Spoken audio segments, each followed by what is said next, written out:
Good morning. Today we are working on Big Ideas Math 8, Lesson 4.1.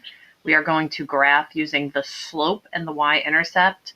This is an equation written in slope-intercept form, where y is your output or your y-coordinate, equal sign to make an equation. Your slope is the number in front of your x. Okay, your slope is the number that's here. Your x coordinate is in the equation. It's also known as your input or your independent variable. And over here we have the y-intercept. This is where the line is going to cross the y-axis.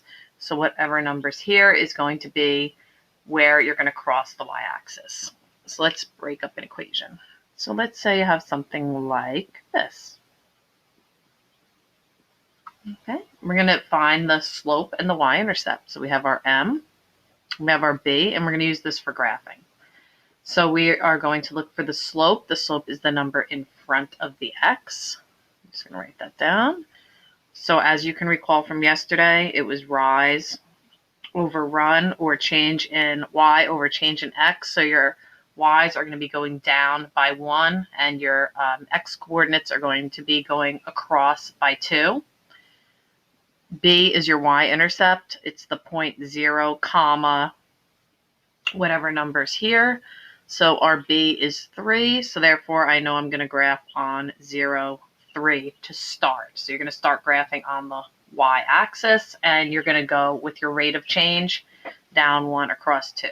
So let's flip and do this equation. So we have y equals negative 1/3 x plus 3. So very simply, I'm going to start on 1, 2, 3 on the y-axis. This is your y-axis. This is your x-axis. And we're going to start graphing on the point 0, 3. Why? Because that's there. And I'm going to go with my rate of change. I'm going to go from there down 1 and across 1, 2, 3. And I'm going to continue with that pattern. Down 1, across 1, 2, 3. Now, I'm going to run out of room on this side. So what can I do? I can graph. I can call it graph backwards, I guess. I'm going to follow, but I'm going to go in the opposite direction. So now I'm going to go up 1 and left 1, 2, 3.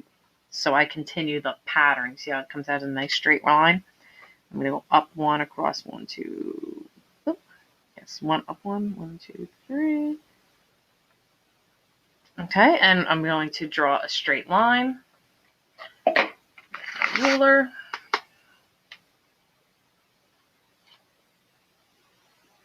Okay. And this is the graph of the equation y equals negative 1/3 x plus 3.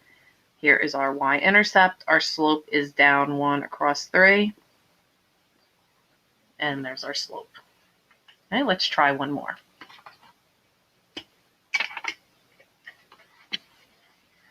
Okay, so I'm going to write an equation in slope-intercept form.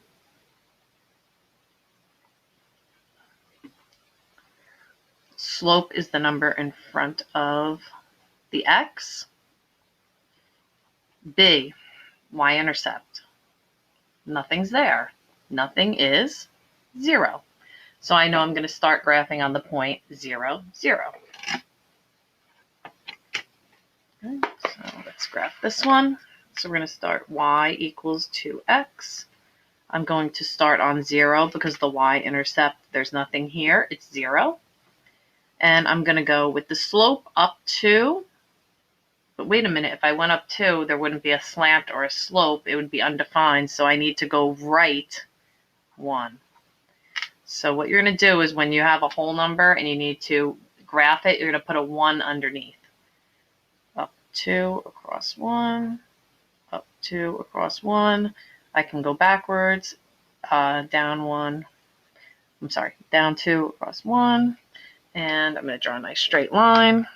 Okay, so if you're graphing and you notice that you're going off the line, you're not doing the slope correctly.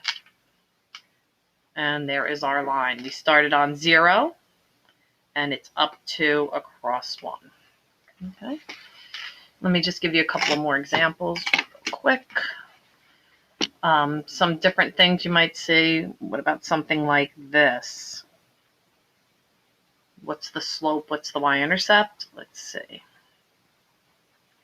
Okay, what number is here in front of the x? 1. There's one x there.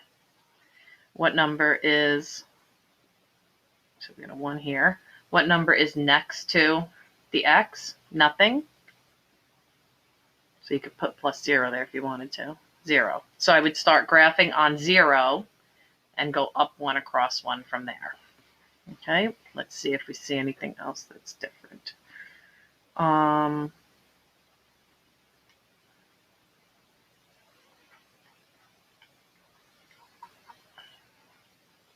Okay, you guys do this one.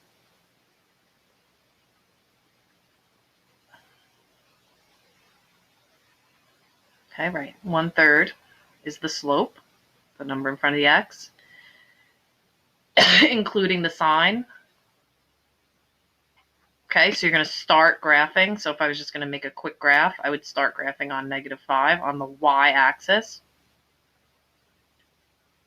And I would go from there up 1 and right 3. Positive slope. Remember, we have a positive, negative slope. Undefined slope would look like this. Defined slope would look like this. I'll show you what that looks like. And 0 slope would look like this.